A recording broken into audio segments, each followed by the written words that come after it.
think I have my two girls with me tonight, which means this will be a short walk because neither of them really into the long walk. Although Perry's out here, and he usually comes running when he hears me at some point. So, and he's usually off in these woods, which is not where I live. I actually was confronted by one of the neighbors saying, "We've seen him hopping around." I think they were trying to shame me, maybe, for letting him go out. But you know what? There she goes with her belly. Her belly just flops all over the place. I hate to imagine how many litters of kittens she had. Many, many. See, the two girls. All right. And the weird moon. So what is going on? That's strange. Something there. There's also a trash can over there. People have been wilding. See, the moon is just strange.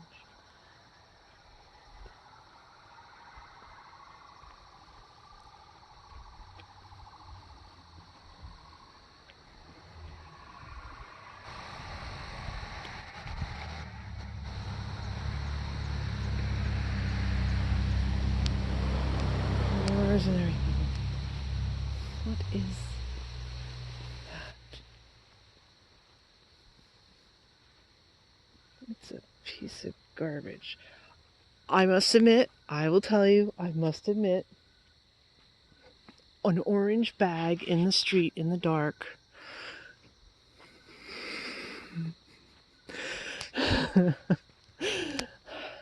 There's always a chance. You have cats outside and you have jerks driving their cars like nuts. Okay, let me get over my heart attack. See, there's Perry right there. I think, oh my God, unless that is a possum.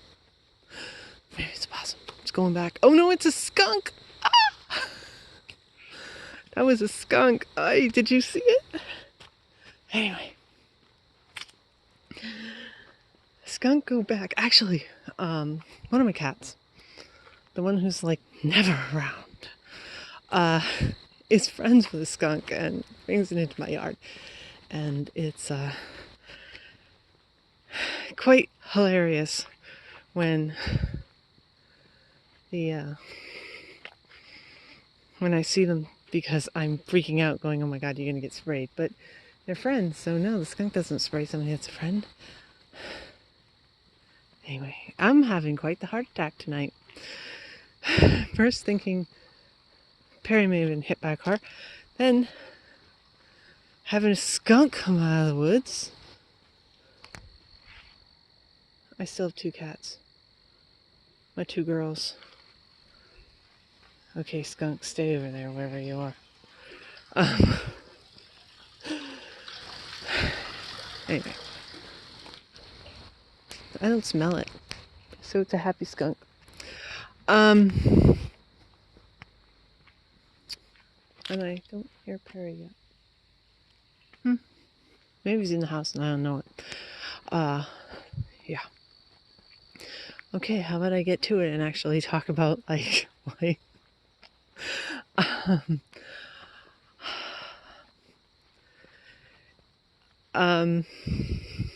yeah.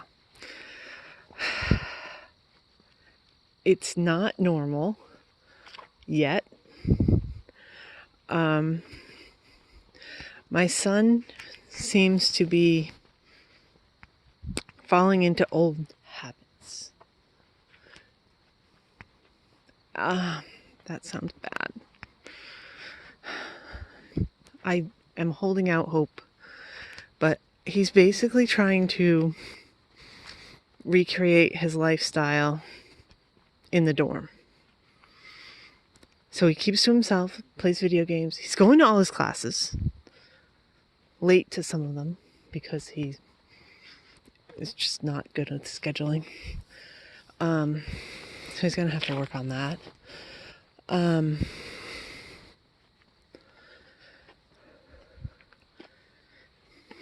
Sort of eating the same thing every day instead of trying to try something new. Yeah, see, my girls, they don't do this. Not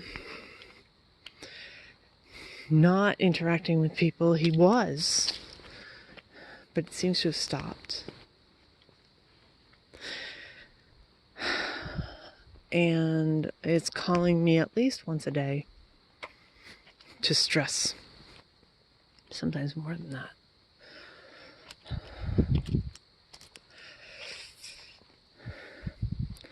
So he's done actually tremendous, like for instance, he's kind of scatterbrained. That's ADHD part, apparently. But like, if he's not focused on something and it's in his hand, like say it's trash even, and he's not using it, you know, he was using it and then he's not using it anymore, instead of like putting it in a trash can, he just opens his hand and drops it where it is. And he did that with his key to his room. And he's like, yeah, it's no big deal, I'll just get a new one, blah, blah, blah. He went to go look into it, and it costs $125 for a replacement key. And he went, knowing that he's going to get into this habit and probably lose it every, I don't know how long, but often. He found his key, and he hasn't lost it since. And that's pretty awesome. So in some ways, he's not making social gains, but it's still early yet.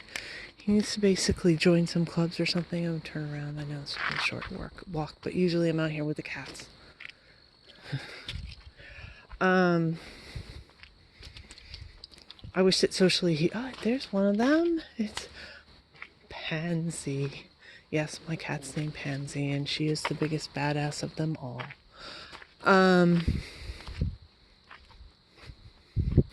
Anyway, yeah, that's my kid.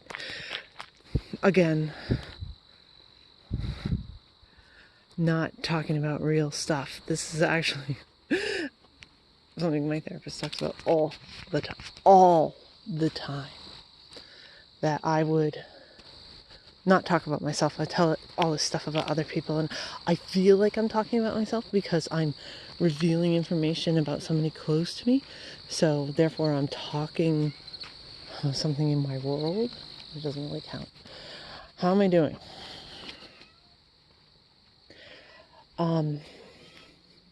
Hello. Look at you meowing. Yeah? Yeah, I came back. What? What? You ready to go home? Or you want to go for the walk? What do you want to do?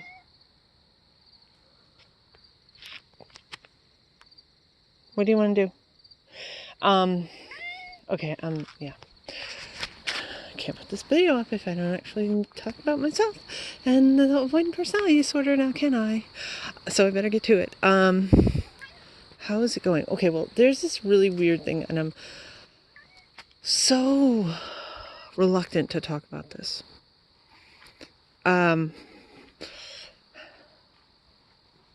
this is going to sound like... Okay. I have very, very negative thoughts that run through my head pretty much constantly. Not all the time, actually, though. But when they go, it's not like I'll have a negative thought and it'll go. I learned to let it go in DBT. I know how to do that and not dwell. However, you know, it's like dandelions. You never get one in the yard. You get an entire freaking yard full. It's like an earworm or something. They just constant hours, days, forever. And I try to find things that make it stop. Well, okay. This is, again, it's a lot of backstory, but whatever. I went to the doctor, and the doctor's like, you got like a bit of high blood pressure, and you really need to stop eating salt, stop drinking salt, stop drinking diet soda, get all the salt out of your system, which means no caffeine either, because I don't drink coffee. And the other thing is that I have, technically, I'm pre-diabetic because I'm at 101. 100 is fine. 101 means, ooh, crisis. So I don't really care. But anyway, so they're like, you gotta be an adult about this, change your diet. And I actually changed it the day my son moved out because I'd known about this, but you know, he's a kid, and there's food, and there's crap food, and there's the stuff he eats, and yeah. So I stopped cold turkey on September 1st, drinking all kind of, I don't drink regular soda, diet soda. Come on, cat, don't get hit. She plays chicken with cars.